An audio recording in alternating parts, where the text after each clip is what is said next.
Hey. Okay. If one buys from the poor, so too, if a poor man is given pieces of bread or fragments of fig cake, he must tithe each one. But in the case of dates and dried figs, he may mix them together and take. Rabbi Yehuda says when the gift is large, but when the gift is small, he separates the tithe from each one. Okay, so just to clarify this one, so in general, an ani is allowed to eat demai, but this is an ani who wants to be machmir on himself. And if somebody purchases food from an ani, then he himself is a chaver, and he knows that the ani has been receiving demai. So now because the ani is getting from multiple different people, and some might maaser and some might not. So you can't do a big blanket maaser because he might be taking from the chayev on the patur, or from the patur on the chayev, and either way that doesn't work. Right. And we'll see more about how that works today. Anyway, so the idea there is that he has to take each individual portion that was given to him by somebody and master that individually. However, if you have lots of small things, like he gets a lot of dates, so now he's got a big pile of dates and his master is going to consist of a few dates, then we can actually treat it as if there's a liquid mixture over here, and whatever he takes out will have the right proportions of mastered and not mastered, so that it will be able to be potter whatever's left behind. But this says here that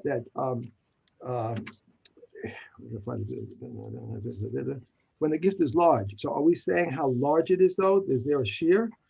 Um, no, we didn't give a shear. It's basically when it's enough that does it actually say, let me see if he gives a shear of when the I gift have is it when it large. says when the It's gift basically enough. It's basically enough that when you're taking out maaser, in other words, you're taking out the trumas maaser is 100th. You got to right. be sure that 100th is proportionate. So your gift is going to have to be more than 100 items, This because says otherwise, yeah. it says when all large gifts are of almost identical measure, so that when he mixes them together, all the donors have an equal share of each portion that separates from the mixture. When it's Hmm. small, when each gives according to his means, and the gift of unequal measure, then he separates the tithes from that. So Right. there's a I lot of mean, confidence. just in terms of the logic of it, if it's all one, if you've got you're taking out 1/100th to be chumas maser. Mhm. Okay, so that 100th has got, if that's like a single item or less, then you run the chance that you're taking something from chayev something that's chayev to be master on the patur, or from the patur to be on the chayev. More important is that you shouldn't pick out something that's patur that's going to, because you take from metukan to fix something that's tevil. Uh, So at least it should be that there's a mixture of things in whatever you're taking out for Trumas Maser, because then you can say, okay, this mixture is proportionately representative of what's in the rest of the thing. Interesting. Okay. Which you could do if you're getting like bags of flour, because the flour all mixes in. So the flour is treated actually like a liquid in that respect. All right. If one buys from a wholesaler and then buys again, he should not separate tithes from one for the other, not even from the same container, not even from the same kind. The wholesaler may be relieved when he says they're all from one. So why is this? Because the wholesaler is buying from multiple farmers. So if he buys once and then he comes back the next day and wants to buy again, he can't be sure that he's getting produce from the same farmer. Now this is in a situation where the wholesaler, remember, is allowed to sell demai. So he's so you got to master each portion separately, because it might be that he's getting from different farmers, and one of them mastered and one of them didn't. We had a mission before about buying between the retailers and the wholesalers. Yeah, that's right. These are the same kind of thing, right? Yeah. If one buys from a field owner and bought from him again, he may tithe from one for the other, even from two baskets, even from two towns. If a field owner was selling vegetables in the market, if they bring him from his garden, he may tithe from one for all. If from other gardens, he must tithe for each one. Right. So now when you pushing back the sale to the farmer, then the farmer is just an individual, and either he's makpid on masters or he's not. So you can rely on the fact that even though you're buying demai from him, you can certainly take from one day for the other because he's going to be consistent in his behavior. Either he's mastering, and in which case your action is meaningless, or he's not mastering, in which case both portions are tevel and you can and it's effective. Okay. Okay. Mishna ches halokech tevel mishnei mekomos. So if somebody purchases definitely untithed produce from two different places, there's no reason why you can't take maaser from one on the other, because it's the same produce and you know for sure that they're both untithed. Now, how did you get into this situation in the first place? Well, you're not supposed to be allowed to buy tevel. The person has to master it before he sells it. So even though lechatchila a person's not allowed to do this, but if there's a great need, for example, Kati brings, if a person got a little bit of chulin mixed up in a lot of tevel, so now he wants to so he wants to sell it to somebody because because somebody else has got more chulin, and he can take chumas and masters from the vadai chulin on the mixture of chulin and tevel. Because if he takes from the chulin and tevel himself, maybe he's taking chulin out, in which case it's going to mess things up. So he's got to be able to vadai take from tevel to. I hope I said that right earlier, because I've got a feeling it's chulin. So if somebody's got a mixture of chulin and tevel and somebody else has got pure tevel, then he can the person with the pure tevel might want to buy the one with the chulin in it, so that he can take chumas and masters from his tevel for the whole lot. Okay. Mishna tes ma'asrin mishel Yisrael al shel nochri mishel nochri al shel Yisrael. So if you buy produce from a Jew and you buy produce from a non-Jew, right? You're allowed to take maaseh, chumas and masters from one on the other. Now, who is the Tana who says this? I wanted to say Reb Meir, but I didn't. Right? And you would be right. Okay. And you would be right. Why do you say Reb Meir? Because I think he's strict. He's mostly right. It's not the strictness. It's not the strict. I mean, the strictness in one aspect can be a leniency in another aspect. Okay. But the tachlis halacha that Rabbi Meir paskins is that Rabbi Meir doesn't hold by heter mechira.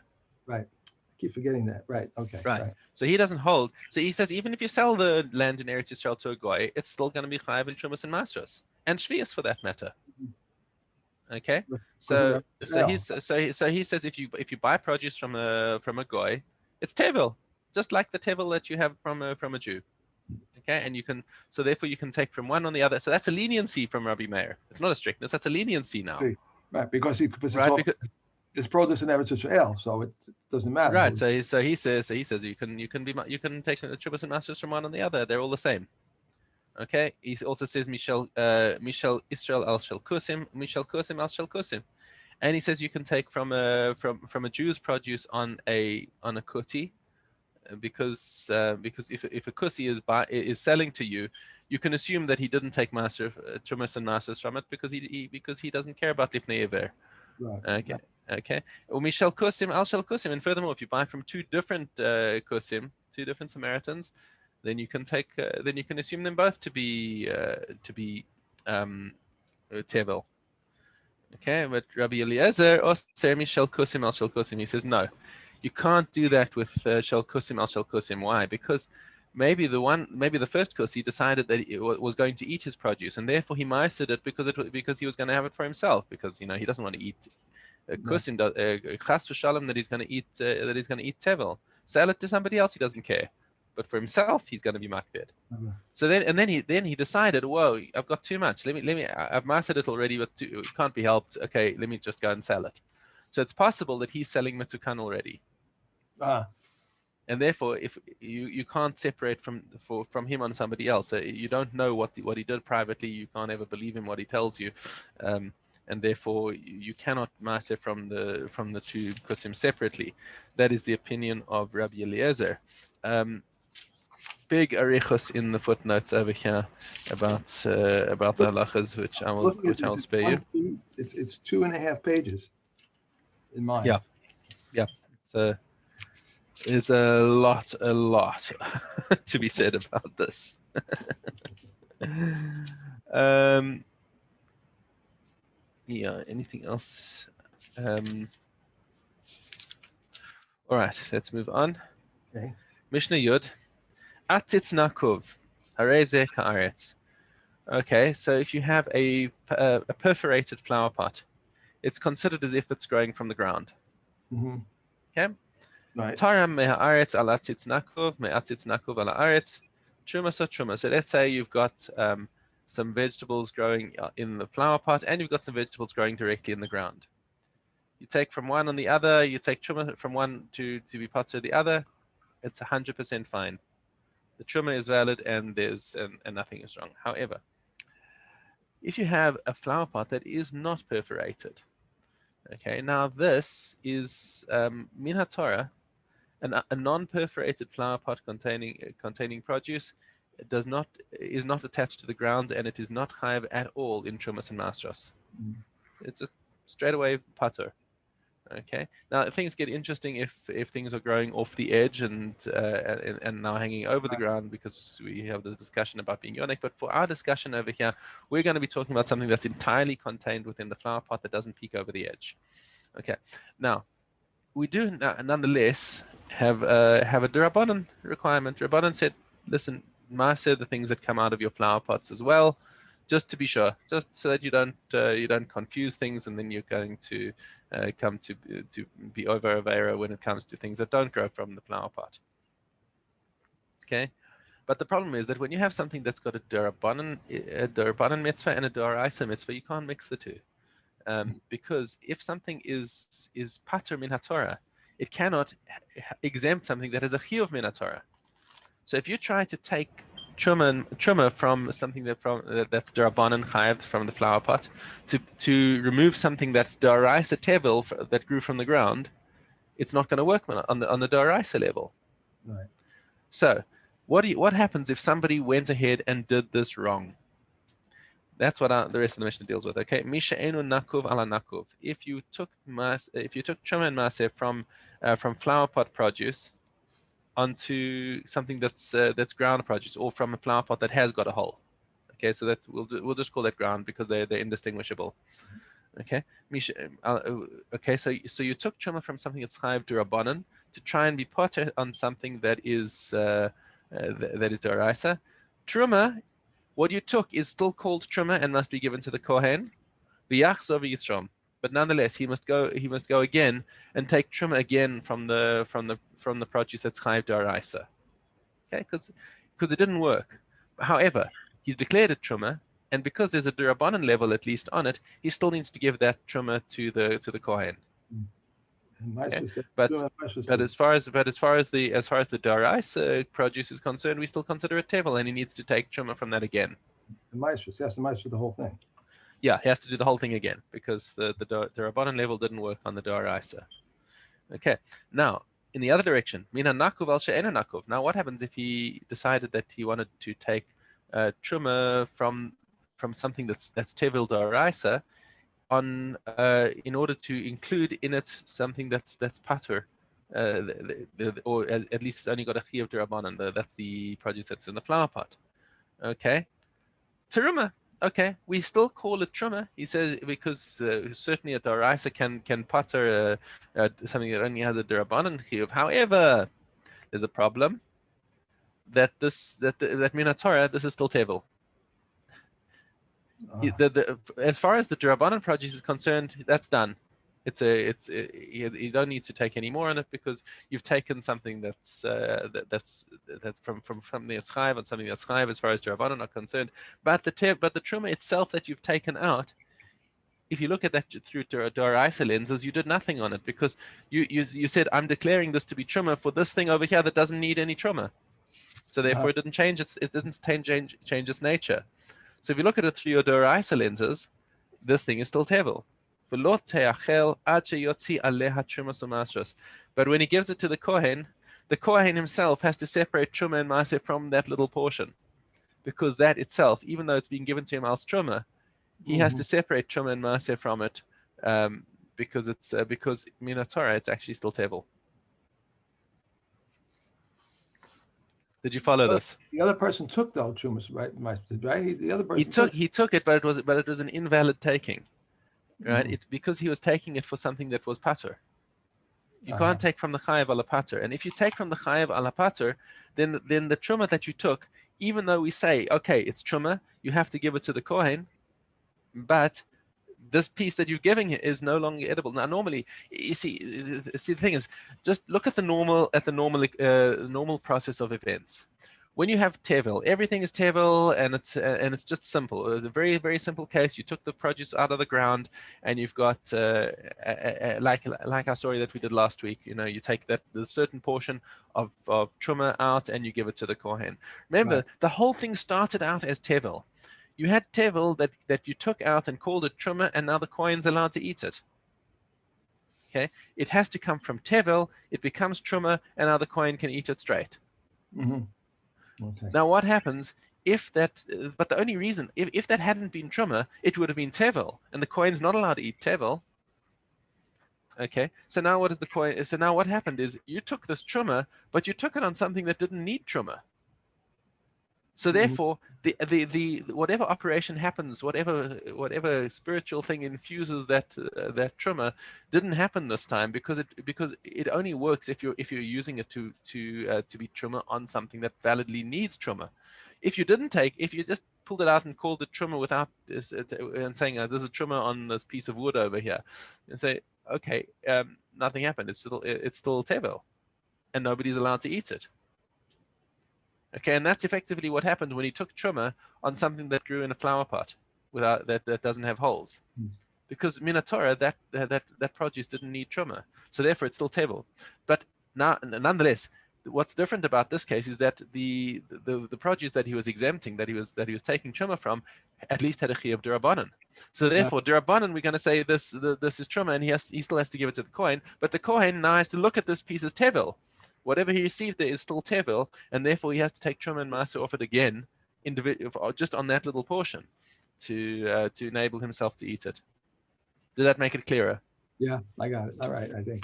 Okay. Okay. Great. Okay. All right, let's go back. Base. Okay. In here. Whoever undertakes to become trustworthy must tithe what he eats, what he sells, and what he buys, and may not be the guest of an Am Aretz. But Yehuda says even one who is the guest of an Am Aretz is considered trustworthy. They said to him, if he is not trusted regarding himself, how can he be trusted regarding what belongs to others? Whoever undertakes to become a chaver may not sell to an Am Aretz anything moist or dry, nor may he buy from him anything moist, and may he not be the guest of an Am Aretz. Nor may we receive him as a guest in his garments. Rabbi Yehuda says, nor may he breed small cattle, or be prone to making vows or to jesting, nor may he defile himself by the dead, but he ministers in the house of study. They said to him, these do not come within the principle. The comment did not require the bakers to separate anything except the quantity of truma, maisa, and challah. Shopkeepers may not sell demai. All who supply large quantities may sell demai. Whoever are those who are those who sell in large quantities? Wholesalers and grain dealers. Okay. Brachas Zayin Gimel.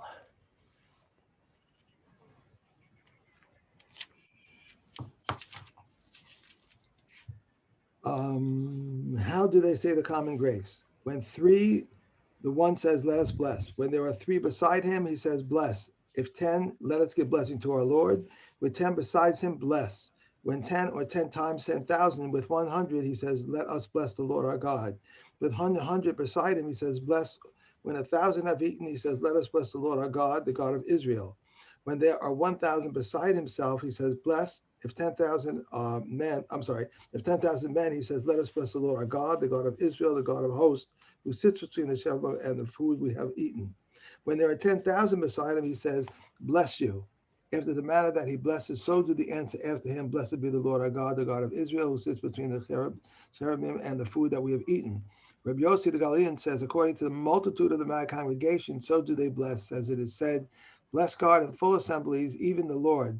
But you are you that are from the fountain of Israel. Rabbi Akiva said, when do we find this in the synagogue? What do we find in the synagogue? Whether there are many or few, one says, bless the Lord, and Mishna says, blessed be the Lord who is blessed. If three have eaten together, they are not allowed to separate. And if so, they are four or five. And so if there are four or five, six may separate up to 10, but 10 may not separate until there are 20. Two groups eating in the same house may join together for zimanim as long as some see each other. And if not, these conduct their zimun alone. And so do the others. One may not recite the blessing over wine until he has added water thereto. These are the words of Rabbi Eliezer, but the Chachamim say one may recite the blessing.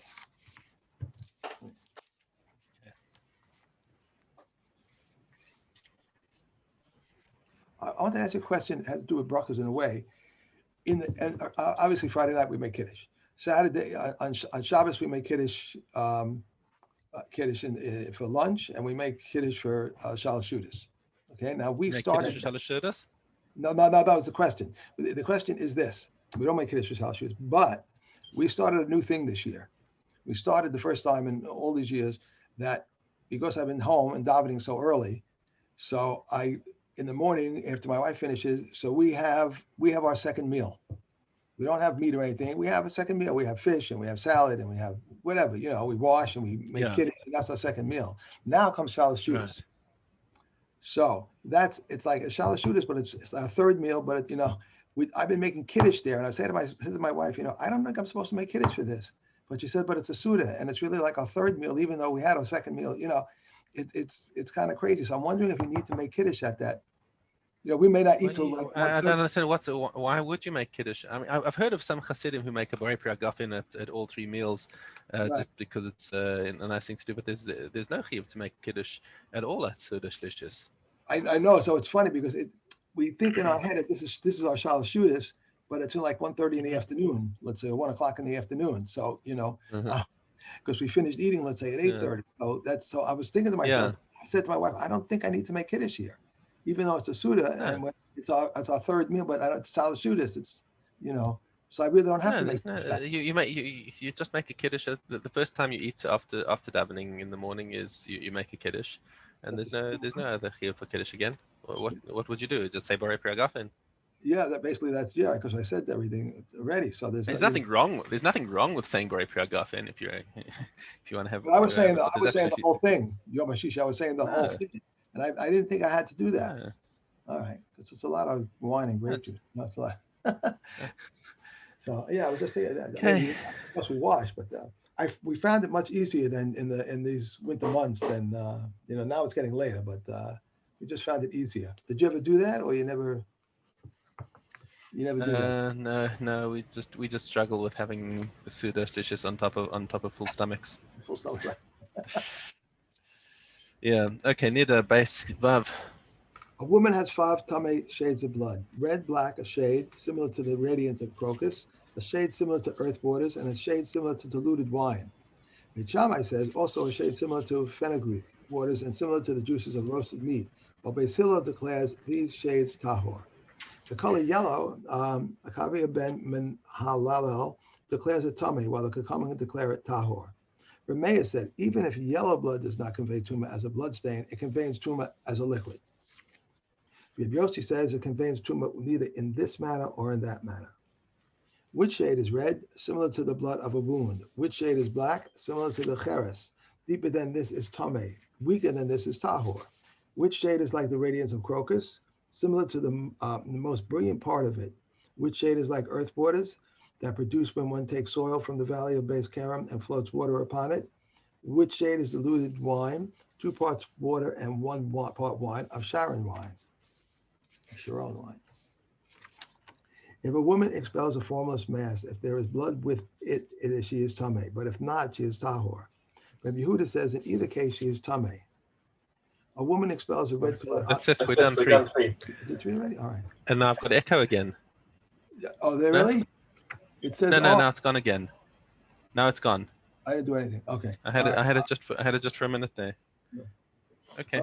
I just had the thought that, of course, if we want to have wine on a third meal, you can make a borei hagafen. That's all, and that's the. Yeah, of course. Yeah. I mean, on Shabbos day, the Me'ikar Adin, all you need to do is make a Borei Pri Hagafen. The other things about saying B'Shamru and the Zachor Yom HaShabbos, it's all, just minhag. There's no need to say it. You just need to Borei Pri Hagafen. I know some people who that's all that they do is they just say Borei Pri Hagafen. And they don't say the rest of the. No, without the rest of the psukim. Yeah. Interesting. Yeah. Okay, regarding a sheretz that was found beneath the floor of an oven, the oven is tahor, for I say, it fell while alive, and only now did it die. Regarding a needle or ring that was found beneath the floor of an oven, the oven is tahor, for I say they were there before the oven arrived. If they were there in the ashes, the oven is tameh, for there is nothing to which it can be attributed. Okay, so if you can't find a happy story over here, then we have to assume that the oven is tameh, but otherwise we can find a story that it's tahor and leave it and say okay, it's tahor. Regarding a sponge that absorbed tummy beverages and was dry on the outside and it fell into the air space of an oven, the oven is tummy because the beverage will eventually emerge. And it's similarly a piece of turnip or wood, a reed grass. Reb Shimon rules tahor in these two cases. Regarding shards of earthenware that were used for tummy beverages and they fell into the airspace of an oven, if the oven was heated, it is tummy because the beverage will eventually emerge. And similarly with new mark. But in the case of old mark, the oven is tahor. And if it is known that beverage comes out of it, even after 3 years, the oven becomes tummy. Okay. So, next, Baba Basra, Ches Daled.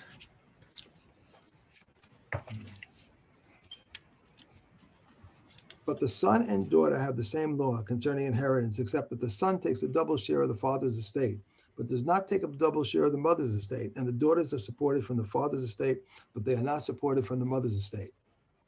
If one, I don't know what it's like in South Africa, if someone does a halakhic will, and so the Bechor gets the double share, okay? Yeah. Can they go to, if it's written in a will, can they go to court? And can a daughter go to court now, or a second son go to court and dispute that, or would have to go to a beis din, I guess? If it's in a legally valid will according to the laws of the state, then well, what are they going to do? The will is the will. Right.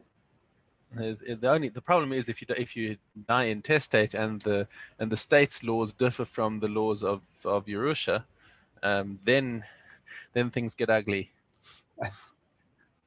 Right. So if a man has $100,000 and he says, I'm giving, double to my son and my daughter or my second son, they get half of that, whatever it is. That's the way it would be. So you've got to, if I mean, this is beyond the scope of my knowledge in terms of secular law, and but if it's legally valid, I don't see why there's even a shaila. When you're drawing up a will like that, you're gonna want to make sure that you've drawn it up according so that if it gets disputed in secular court, it'll still come out the way you want it. Right. Because I mean, let's say the father wasn't even from. He just wanted to give his son, more.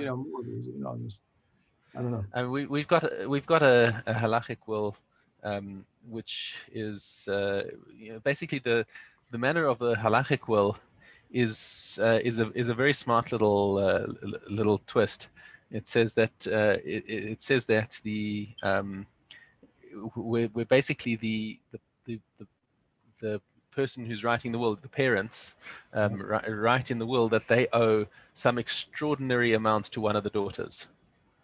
Okay, so the more that they owe this huge amount to the daughters, which could basically be more than their entire estate, but in the same breath, they say, but this daughter has agreed that if all of the children agree to the terms of this will, then she will cede then she will nullify this debt and allow the money to be distributed as we have instructed in this will.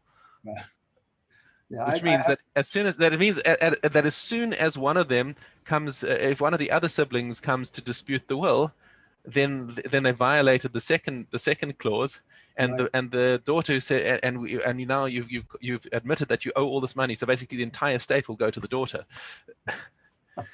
So basically, this is basically a great application and very shaykh to what we're talking about, a pesha aser, a pesha hitter. You if somebody admits something and then he admits a liability, and in the same breath says that gives a heter to it. So, for example, the great example of the pesha aser or pesha heter is the woman who comes in front of Beis Din and says, "I was kidnapped, but I'm tahor." Mhm. She's got that migor that she didn't have to say anything. If she'd said nothing, we would have totally believed her, and she would have been allowed to marry a kohen. Now she comes and says, "I was kidnapped by goyim." So immediately we want to say, "Oh, you're not allowed to marry a kohen," but she says, "I was not violated." Mhm. So there, pesha aser or pesha hitir, when she's coming and telling, she could have kept quiet and we wouldn't have known any different. So same thing over here. So we, as parents, there's no other proof to tell that, you know, I owe my daughter $10 million. Okay. No, she wouldn't have been able to have a claim except from the shtar that says we are modeh. We admit that we owe our daughter $10 million, but she says that if we distribute the contents of the will according to the way we've said, then she'll waive it. So she can't claim it. She can't claim it unless other people other siblings decide that they're going to mess things up. And then they'll hurt themselves and everyone else. So, Yes, and then they hurt themselves, exactly. no, we had a will done. We done with Rabbi Cooperman, a halakhic will. Yeah. And he was very good because we have two daughters, so there was no bakora. You know, there is a bakora, but it's not a bakora, if you know what I mean. So that, you know. Right. No, but so you've only got daughters. Right. Right. So then you've got a simple situation. Everything just goes equally to all the daughters. And my wife's also only got sisters. So it works. I mean, as far as I know, I have sons, but I don't know. Yeah. Okay. Okay. Hey, if one who says that man, my firstborn son, shall not take a double share, or that man, my son, shall not inherit with his brothers, has not said anything because he has stipulated contrary to what is written in the Torah. One who apportions his estate to his sons orally, increasing the share of one and decreasing the share of one, or making the firstborn equal to them, his words are upheld. But if he said that it was to be by inheritance, he has not said anything. If he wrote, whether in the beginning, the middle, or in the end, that it was to be a gift, his words are upheld. One who says, that man shall inherit me in a case where there is a daughter, or my daughter shall inherit me in a case of which there is a son, he has not said anything because he has stipulated contrary to what is written in the Torah. The Yochanan ben Brocha says, if he has said this about one who is eligible for the inheritance, his words are upheld, and if one who is not eligible for the inheritance, his words are not upheld. One who signs over his property to another and sets aside his sons, what he did is done, but the Chachamim are not pleased with him. Reb Shimon ben Gamliel says, if his sons did not conduct themselves properly, he is remembered for good. But the halacha is like the Tanna Kama that it's not right to write your children out of the inheritance, even if they're not tzaddikim. Right. Because you don't know what their children are going to be like. You don't know who's going to do teshuvah. You should. And the Torah gave a rule, and you should be tamim about this. Right. Okay. That's it. No, one more. One who says this is my son is believed. If he said this is my brother, he is not believed, but he must share his portion with him. If he died, the possessions return to their place. If possessions fell to him from another source, his brothers inherit with him. If one died and a will was found tied to his thigh, it is void. If he granted title to someone else with it, whether from the heirs or not, his words are upheld. So the interesting thing over here is like when somebody comes to his when somebody comes and says, okay, this is my son, even though there's no chazak, he's just pulled him out of fresh air. Nonetheless, since he gives edus on him that this is his son, we believe him in terms of his own Yerusha. Okay, but when he comes to split his father's estate, and he comes and says, "Did you know that Dad had another son?" And the other brothers say, "No." He says, "No, he's a son." And they say, "Well, that's very nice that you say so. So you're welcome to split your share with him, but we're not splitting." So they don't. If there's no proof that this is a son, then the other brothers who don't accept this brother. So let's say if you have three brothers and now a fourth one comes along. So the two brothers who say we don't recognize the fourth brother, they each take a third, assuming there's no bechor involved. Right. Okay, and the one brother who says no, this is a brother, so he's been modeh. He's already been modeh that his brother owes something, so he needs to give a third of his Yerusha to the brother, because he can say, look, I only need to give you a third of what's a third. Way, because he says magia to me that I should get a quarter, so he has to give the difference between a third and a quarter to his other brother, because he can say that the other brother should also be giving that difference over there. But they're not. Right. No, but they're not, right?